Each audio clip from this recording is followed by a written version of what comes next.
एकेकाळचा डाकू होता, पण केवळ नारदाने त्याचं हित केलं. वाल्या कोळ्याने किती माणसं मारले?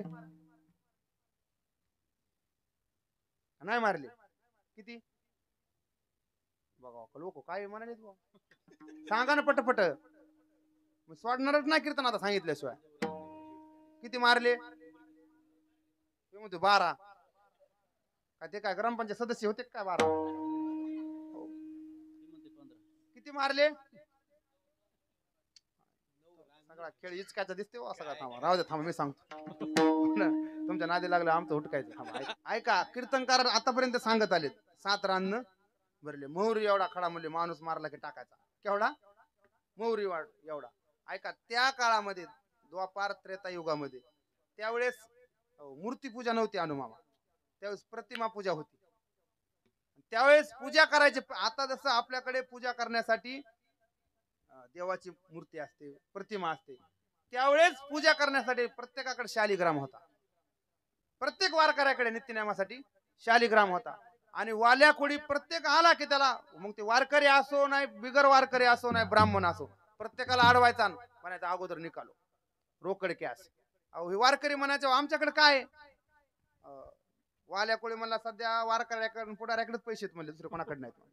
तुमच्याकडे जे कोणाकडेच नाही. पण त्या काळामधले वारकरी ते असणारे ब्राह्मण पैसे द्यायचे, पण ते शालिग्राम देत नव्हते. त्या वाल्याला वाटायचं नेमकं हे सगळं पैसे देतात, सोनं देतात, हे का देत नाहीत? हे तर दगड आहे, नक्की ह्याच्यात काहीतरी विशेष असलं पाहिजे.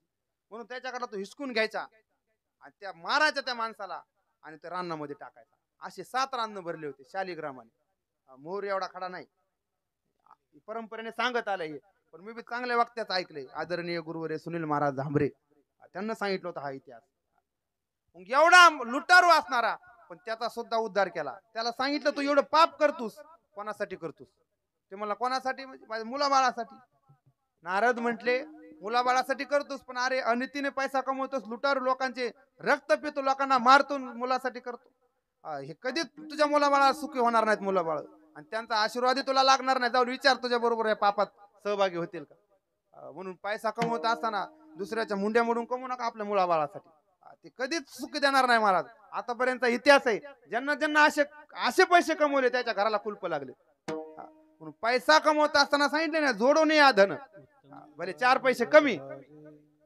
त्याला विचारलं, जा म्हणे विचारून या बायकोला, मुलांना, आईला, माझ्या पापात सहभागी होता का? महाराज विचारायला गेला त्यावेळेस पत्नी सुद्धा म्हणली तुमचं कर्तव्य आहे, तुम्ही कुठून आणतात आणि कसे आणतात हे आम्हाला सांगायचं नाही. पश्चाताप झाला शेवटी नारदाच्या पायाला लागला. मज नाही कोणी तुमच्या पाया वाचून. नारदाने उठलं. नारद म्हणले झालं गेलं म्हणले, पण ऐक, इथून पुढे तो आता एवढं पाप घडलंय, पण इथून पुढे लक्षात ठेव, तुझ्या बरोबर ह्याच्यातलं कोणीच पापात सहभागी होणार नाही. मी तुला एक सांगतो, तू फक्त रामप्रभूचं भजन करीत राहा, राम राम भजन करीत राहा, तू या पापातून मुक्त होशील आणि तुला एवढा अधिकार प्राप्त होईल महाराज, रामप्रभू तुझ्या म्हणण्यानुसार वागतील. केले रामायण रामादी, बोलिला वाल्मिक तैसेची करीन, वर्तोनी दावीन नामा म्हणे. एवढा चोऱ्या करणारा असणारा गुंड, त्याचा सुद्धा हित कोणी केलं? नारदाने. नारद जर भेटले ना, त्याला अगोदर किती जण भेटले ना, पण त्याचं हित झालं नाही. नारद भेटले, कारण संताजवळ गेल्यासच कळतंय आपलं कोण दुसऱ्या कोण. बैसता संताचे संगती, कळो आले कमळापती. महाराज हे बऱ्याच जणांना कळो आलं कधी कोरोनामध्ये. हो, बायको किती प्रेम करते, पोरं किती प्रेम करते, म्हातारी किती प्रेम करते. हो, बायकोनं आपला ब्रश मालकाच्या त्या खोक्यात ठेवला नाही, ब्रशच्या बाजूला दोन्हीकडे दोन. नको म्हणे काय झालं तर परत मुलाबाळासाठी कोणी म्हणे. एवढी 7 फेरे घेतलेली बायको आपल्या सोबत. नारद म्हणले वाल्याला, बघ म्हणले हे असा इतिहास आहे. पण वाल्या म्हटला मला कधी कळालं, बैसता संताचे संगती, कळो आले कमळापती, आपुली कोणीच नव्हती, निश्चय चित्ती दृढ झाला. एवढं कळालं फक्त संतांच्या संगतीमध्ये. म्हणून आपलं जर खरं हित करणारे कोण आहे, तेची माझे हित करीती सकळ, जेने हा गोपाळ कृपा करी, ज्ञानेश्वर माऊली ज्ञान